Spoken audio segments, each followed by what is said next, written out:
মাটির গুণাগুণ ও আবহাওয়ার কারণে সাতক্ষীরার আম দেশের অন্য এলাকার তুলনায় আগে ভাগে পরিপক্ক হয়, বাজারেও আসে আগে ভাগে, ফলে ভালো দাম পান এলাকার কৃষকেরা।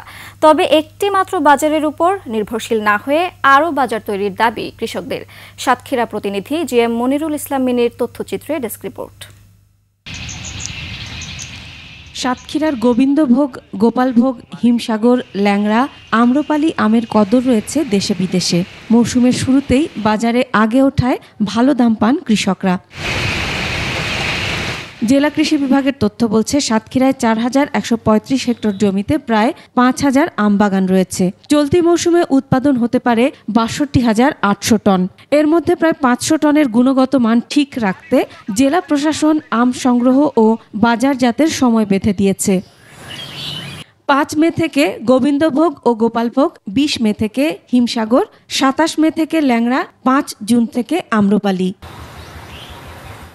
এরই মধ্যে গোবিন্দভোগ আম পাকতে শুরু করেছে, বাজারেও উঠেছে। তবে বাজার ব্যবস্থা নিয়ে সন্তুষ্ট নন কৃষকরা। তারা বলছেন বাজার ও রাস্তার জায়গা কম থাকায় ভোগান্তিতে পড়তে হচ্ছে। এবার আম খুব তাতের কারণে দ্রুত পোক্ত হয়ে গেছে। পোক্ত হওয়ার পরে এখন যদি আমটা আমরা ঠিক টাইম মতো না ভাঙতে পারি তাহলে আমাদের খুব ক্ষতি হয়ে যাবে। এবার ঝড়ের লাইন খুব খারাপ। ঝড় আর যদি সময় বেশি লাগে বা সময় যদি বেশি হয় তা কিন্তু আম পড়ে যাওয়ার সম্ভাবনা বেশি, আম নষ্ট হবে তাড়াতাড়ি। তো সরকার যদি সেই নিয়মে প্রশাসন যদি ডেট দেয় তাহলে ফলটা কৃষক ভালো করে পাবে।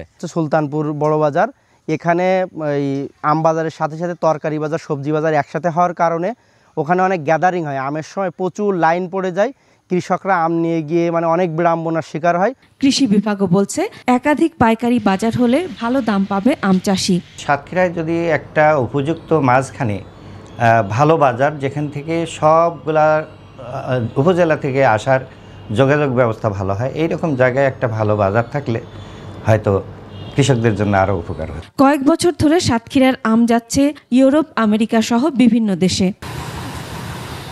Masuma Lisa, desk report, ২১ television.